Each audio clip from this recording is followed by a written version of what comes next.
Hi, as Garrett mentioned, we have a really exciting and important panel discussion next for you on cybersecurity. Because face it, the value of Appian is nothing if we are not secure and you cannot get to ATO. So my first panelist is Brent Smiley, and he leads a team that is dedicated to getting our customers to ATO faster. And he also works with another team. Jen Long, I believe, is in the audience. I'll have her up here at Appian Government next year. She is also leading another team that is dedicated to getting our customers to ATO faster. So we wanted to make sure that you all heard from our panel of experts today about our understanding of federal ATOs, government ATOs, and how important it is to you to realize the value of Appian. We also have today Brian Vereen. We are very, very lucky. He joined us earlier this year. He has extensive experience leading federal SOCs. He was the director of the SOC at ICE, Energy, at Maine Justice, and then most recently he was running the ESOC at FBI. He runs the Appian SOC now, which we're very proud of. So my third and final panelist today is John Althouse. He recently came from this little company called Salesforce, and he is now working for Appian, leading the security innovation team and keeping us on the leading edge of security to make sure that Appian is the most secure platform out there. So please welcome to the stage Brent, Brian, and John.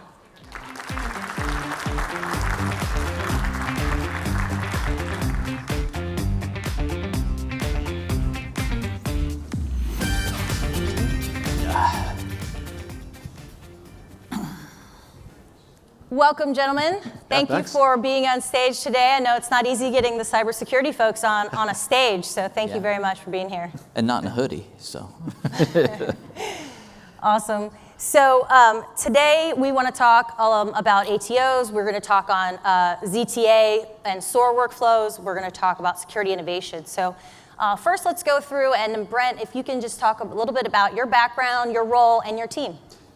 Yeah, sure. I actually came from Salesforce with John, and at Salesforce, I was on a team. We were responsible for achieving the FedRAMP High authorization at Salesforce. And before I was there, I was actually at Booz Allen, one of our partners here. And while I was at Booz Allen, I actually helped our customers go through the ATO process. And this is most of the systems that we had, we didn't have FedRAMP, we didn't have DoD IO 4 or 5 at the time. So, I have kind of the experience of going through that process without some of these things that we have now that make the process faster. And so at Appian, we're actually responsible for overseeing the two environments that we have dedicated to the federal government. So we have a FedRAMP moderate environment, and then we also have a DoD IO 4 or 5 environment specifically for the DoD marketplace. And so we get all those through audit, make sure that all the information that our customers need to speed their processes are all in place and operating effectively. Thank you. Brian, talk about your background, your role, and the team that you work with. Yeah, so I've got a lot of experience in cybersecurity, mostly, all cybersecurity operations. Started working in the federal government back in 2008, so I was running ICE SOC. I got recruited over to run Energy, and then Department of Justice, running their parent SOC. And then I did some contracting, most recently over at FBI. So here at Appian, working with the SOC there, trying to get us, trying to work on when we get a federal SOC, when we get to our FedRAMP High and things like that. So really just monitoring the internal, the back part of Appian that customers don't see, and making sure that stays secure and safe. Awesome. John? Yeah, so I was, before Appian, I was at Salesforce for about 10 years, and I was at Symantec before that. At Salesforce, I ran the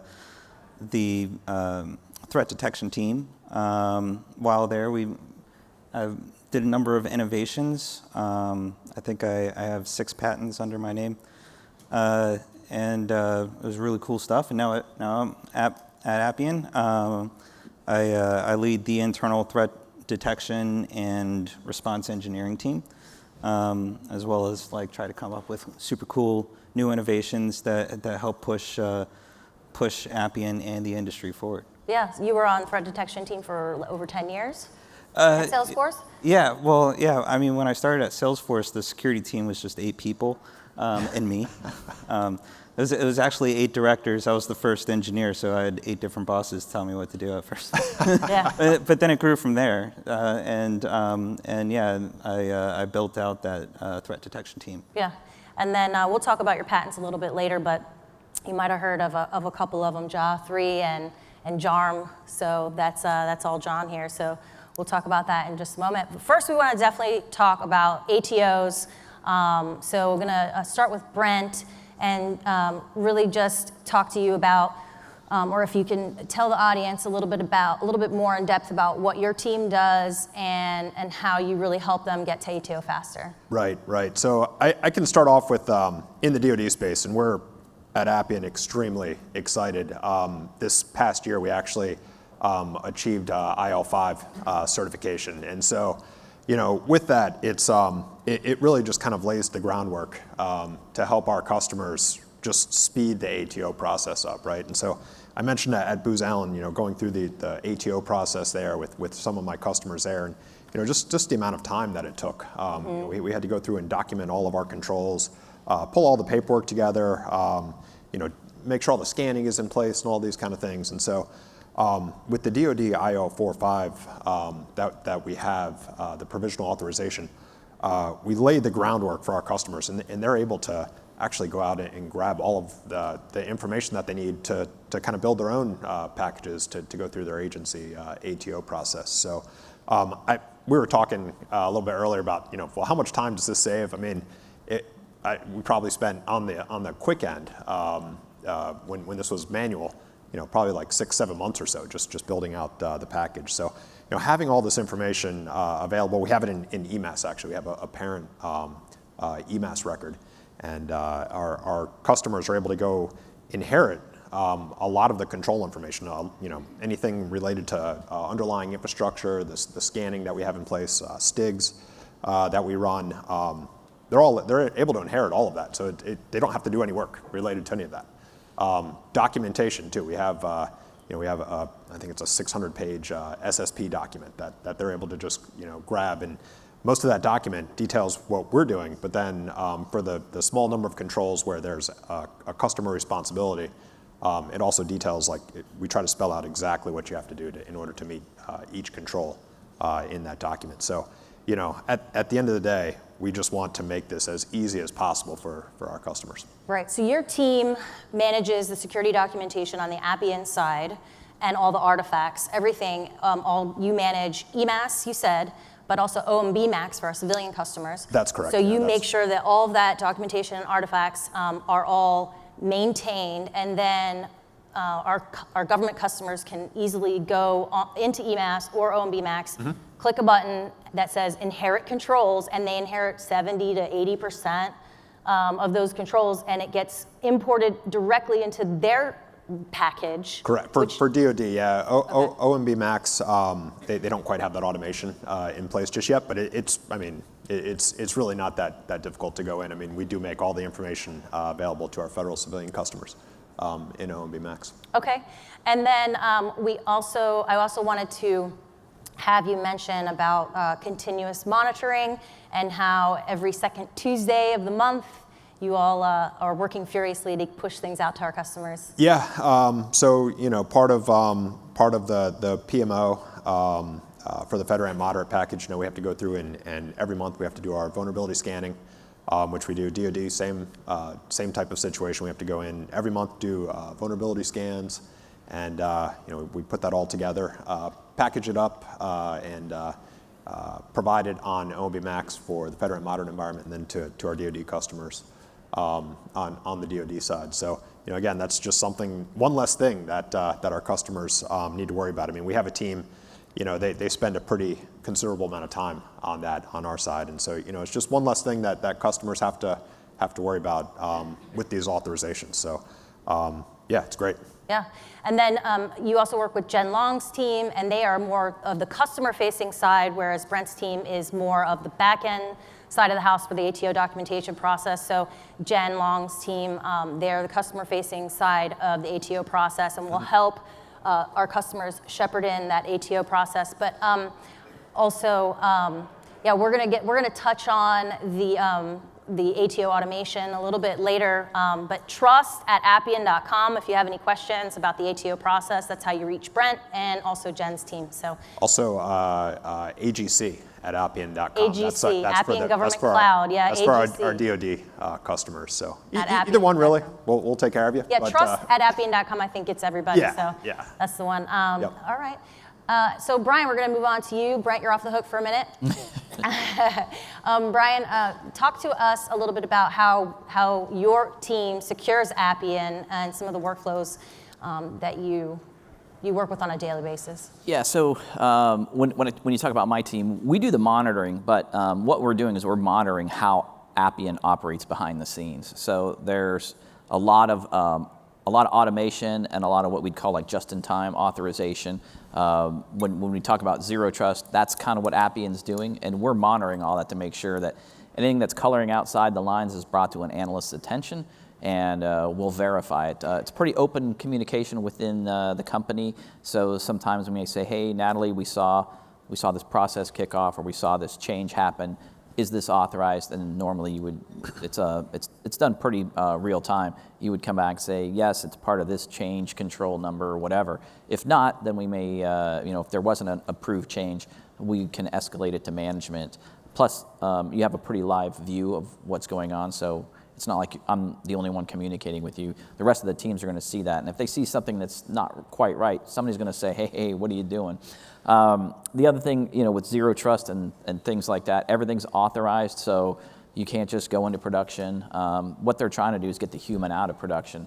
So we're just monitoring that and making sure that everything that was designed a certain way is operating that way, and when we see deviations from that, we bring it to somebody's attention and we investigate.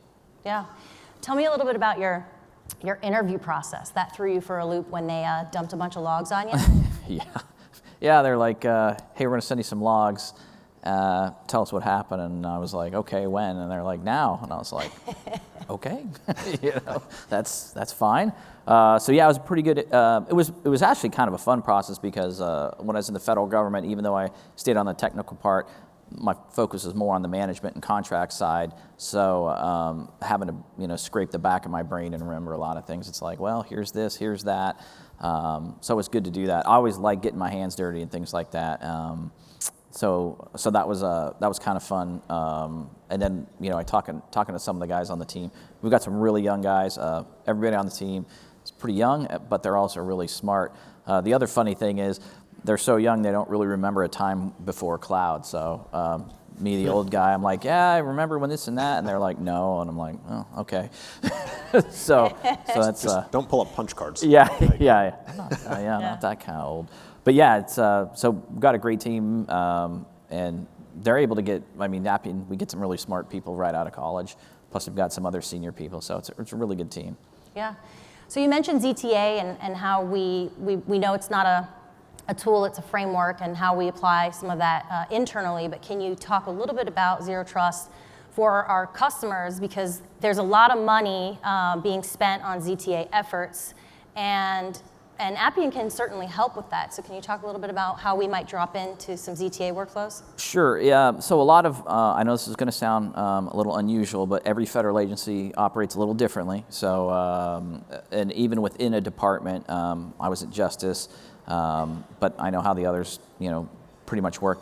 And everybody thinks there's this one cohesive zero trust framework that everybody's going to comply to, and the reality is it's not. So what we have to be at Appian is the application is flexible enough that, Department of X's ZTA framework, we can integrate with that, and when Department Y's framework comes out, we can integrate with that.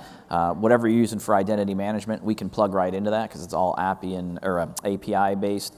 We can separate on groups, so when you start talking about permissions and things like that, I had to go to Appian Academy when I first started with the company, and I haven't coded in years, but they made me go through it. But I learned a lot about the app, and it's kind of neat. Like, they really shy away. Well, they don't shy away. Like, you don't assign users permissions. You assign groups permissions, and so that's kind of how it works. And so with your ZTA, when that person gets onboarded through HR, right, if they're in the right group, they're going to get access to your Appian application at the level that they need. Typically, at other enterprises, you'll see, hey, employee X started, and then there's that 2 or 3 month process where, okay, now they need access to this, now they need access to that, now they need, and it's got to go through different wickets. Well, with Appian and your Zero Trust framework, we should be able to just make that automatic.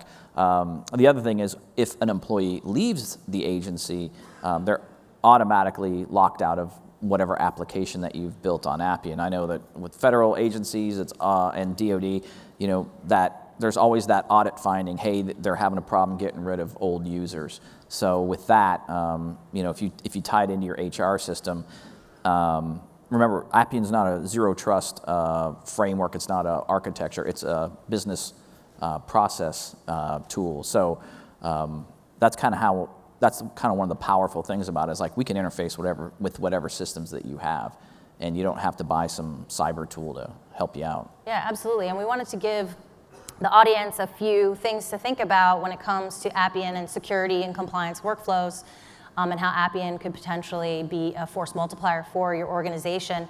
So, John, I want to talk a little bit about SOAR.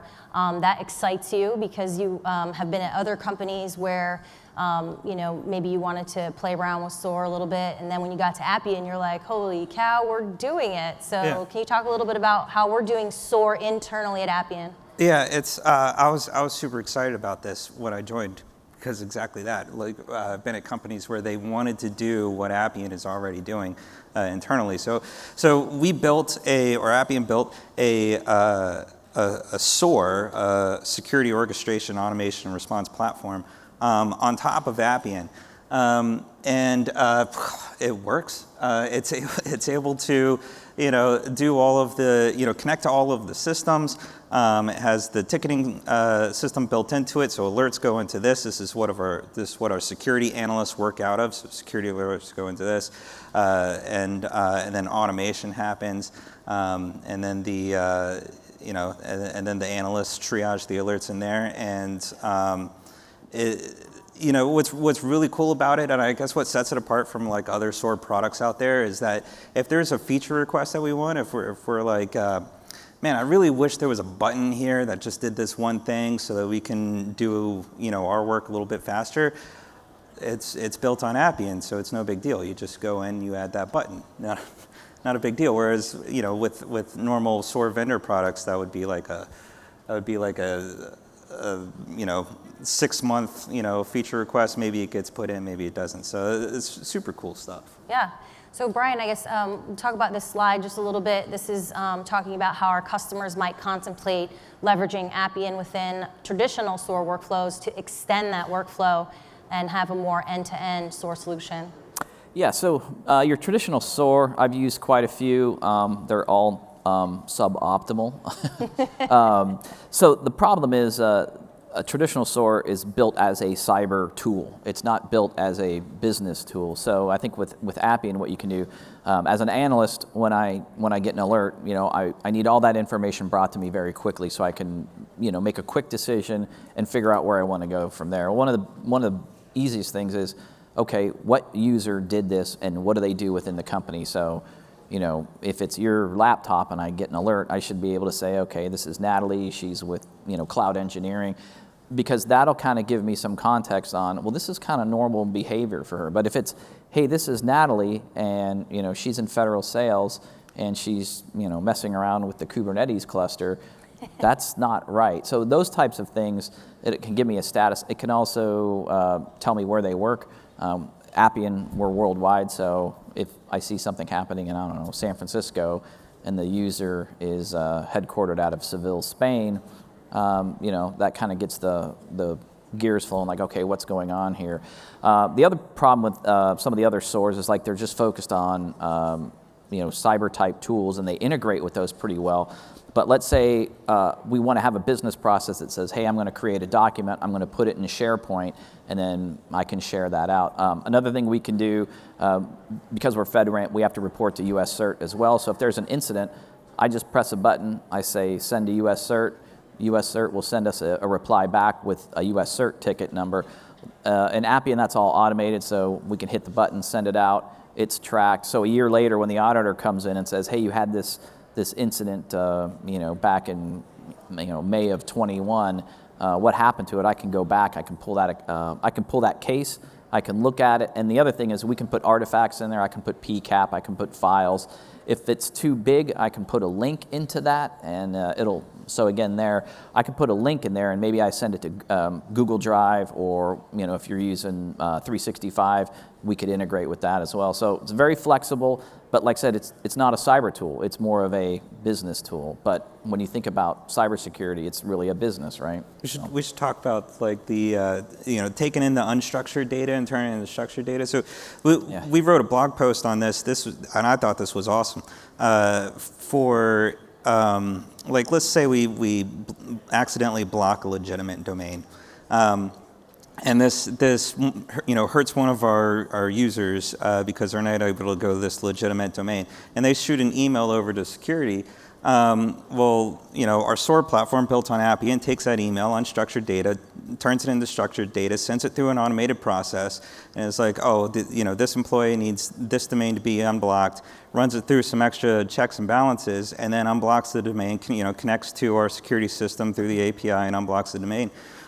All within moments, right? Yeah, it's pretty quick. Yeah, so they don't need to wait for a human analyst to go in and check it out and validate and then unblock and all that sort of stuff.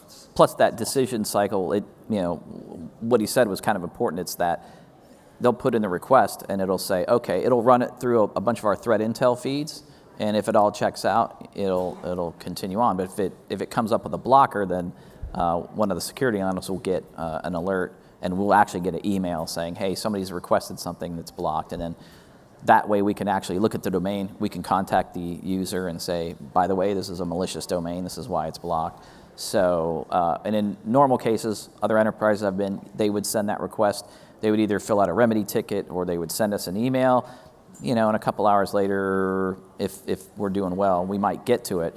Or it's the panicked phone call to the CISO saying, hey, I need access to this, and then it rolls down. So not a very streamlined way to do things. Yeah, so I definitely want to save some time so you can talk about your 6 patents and also how you keep Appian on the leading edge of security with your team. So. Sure, I won't go through all 6 because we're running low on time, but I'll talk about the 2 big ones that you guys may or may not know about. But the first one was JA3. It's a TLS fingerprinting method.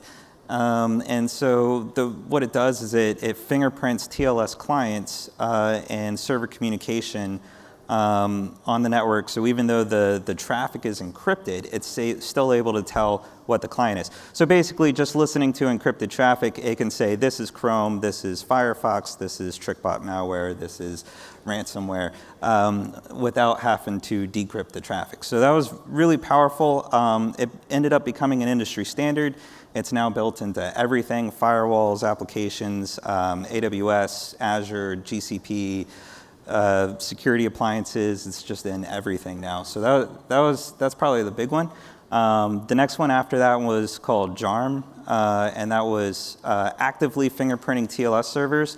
I really like that one because when we released it, we were actually, with this, we were able to find all the Cobalt Strike command and control servers on the internet all at once, all of them. And so it turned out that this actually ended up finding FireEye's entire red team infrastructure. So they had to go and fix that. I thought that was really cool. The other thing about JA3, just to mention, I've been told that it has found a lot of like threat actors and internal red teams, including in the government. And I actually was just at a conference where there was a government contractor doing a talk, and he was talking about how he's using JA3 to track Russian threat actors right now. So I was like, that's awesome. Some impactful stuff. That's awesome. Yeah, yeah. And so the reason why I bring all this up and why we want to talk about it is because here at Appian, we don't want to just follow industry best practices. We want to help create the next industry best practice, the next thing. So we don't want to just be, just following along, but be on the leading edge of security and help lead the industry forward from a security perspective. Yeah, you were talking earlier about your passion for cybersecurity, and so if you can talk a little bit about what we were talking about earlier, in that you're a problem solver, and that excites you and energizes you, and why you're such a great asset to this team. Yeah. Where I guess all of my innovations come from is when someone tells me that you can't solve that or that's an impossible problem. It was a red team, and it was like, you can't detect this because it's encrypted traffic. And I was like, challenge accepted. And, well, figured out a way. It's easy to break things. It's really hard to prevent things from being broken, and that's why I really like what I do. Yeah, it's easy to break things, but it's harder to prevent. Yeah. Awesome. Well, I think we have one more question, so I wanted to bring it back to you, Brent. So recently we had the Department of Energy ask us if we could automate ATOs, and I know that's something that everybody wishes that they could do, and continuous ATOs. So I wanted, Brent, if you could talk just a little bit notionally about how Appian can be leveraged for that documentation process. So Energy had some small, innovative tech company that wanted to bring innovative tech to the Department of Energy, but they couldn't get them onboarded fast enough because of FedRAMP processes and things like that. So,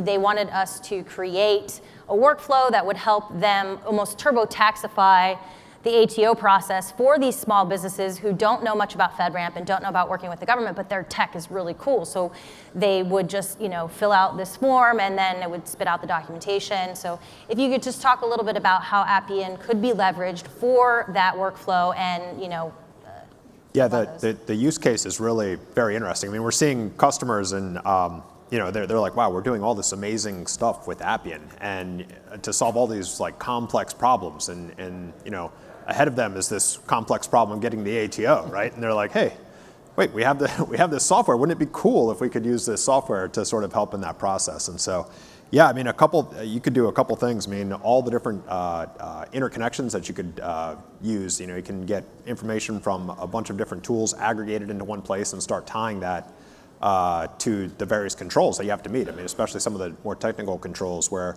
they're looking for information about what type of encryption are you using, what type of protections for nodes do you have inside of your boundary, and things like that. And so getting a feed of information like that, and almost having like a dashboard, like to be able to show especially for the more technical controls, like okay, we're green on this control because we're getting this information from our SOAR. We're getting information from our vulnerability scans that we're good to go with this control. And so, very interesting use case, and something that Appian is really uniquely kind of set up for, being the low-code platform, being able to pull all of that information together very easily. The other part of that is also the workflow part of it, right? And so there's at most agencies, there's various workflows that people have to go through and get approvals from different folks, and have documents be reviewed by different folks. And so setting up that workflow in Appian is actually very easy. I mean, you just drag and drop escalations, alerts. Yeah, exactly. Yeah, if someone doesn't review one of the documents, hey, let's go. Like, let's start pinging them with emails every day or something. But and you can do that with Appian. It's great. The low-code platform, and it's very easy and very straightforward. So, yeah, I mean, the possibilities are kind of the sky's the limit there. So it's really kind of exciting, for use cases like that. Yeah, no, we wanted to make sure that the audience was thinking about these things and different ways to use Appian, especially when it comes to security and compliance, but also how secure we are and our understanding of ATOs. So trust@appian.com. Please send an email if you have a challenge that you want John to solve, or if you have ATO questions or anything related to SOC workflows. Trust@appian.com. So thank you again, gentlemen. Thank you so much. We're going to wrap up now so I can introduce our keynote and then get to lunch. So thank you again. Thank you, everyone. Thanks. See ya.